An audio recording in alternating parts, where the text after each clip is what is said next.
Hi, it's Andy. It's Friday night, and this building behind me, this is the International Fox Museum. It's not even the national one, it's international. And what I'm about to tell you is a piece of Canadian history that you probably had no idea about, because I certainly didn't.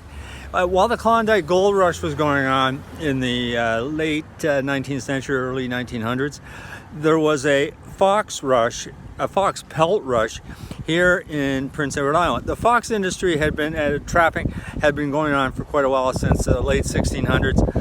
And then through the 19th century, things got busy, and then all of a sudden someone realized they could ranch them, or farm foxes. And a huge industry grew. So the way it works is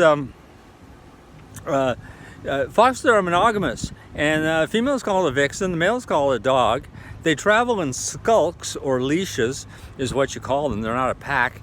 And so the ranching of these, up in early 1900, 1910 is when the rush was on.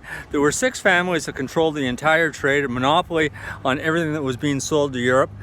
In a time when an average person would be lucky to make $500 a year, pelts were going for up to $3,000, anywhere between $1,000 and $3,000, depending on the year and the quality of the pelt. And there were 3,000, when I talk about a rush, 3,000 fox ranches in Prince Edward Island, and in total about 100,000 foxes a year. Now, here's the problem with you if you're ranching foxes: is they're monogamous, but so you have to keep you put a pair in, a couple in a fence cage, and but if they feel threatened, the mothers feel threatened at all with their kits or pups, she eats them. So to manage, and this is where it gets bizarre, it starts to sound like The Great Escape, is that they would have these farms with up to 3,000. So that's 1,500 of these little pens with a vixen and a dog in it, and there'd be they'd have guard towers in the forest so that they could monitor the foxes and not. It was just anyway it was huge business. And then around around World War II, Queen Elizabeth, things started to drop off a bit. Anyway, the museum here is just fascinating, and the museum highlights all this.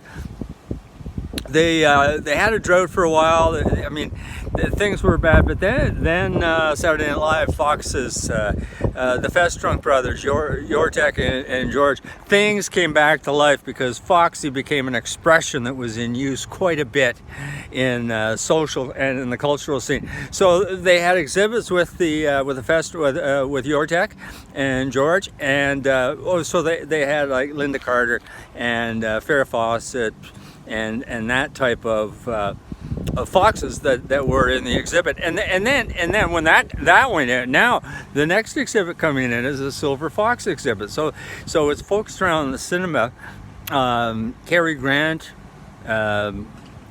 Peter Lawford, James Coburn, those kind of people, because it's silver foxes.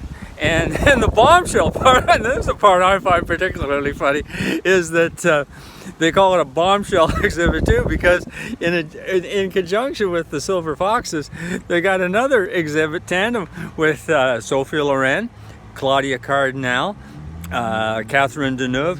Brigitte Bardot is not having any part of this, as you could imagine. And they got when they told me that Anne Margaret is coming for the opening, I was in quicker than you can say Viva Las Vegas. This is just an unbelievable story that for me anyway is an unknown chapter of Canadian history. So I hope you enjoyed that, and you learned a few things. I certainly have, and I had no idea about this, which linguists will tell you when someone said I had no idea, means you just found out about it.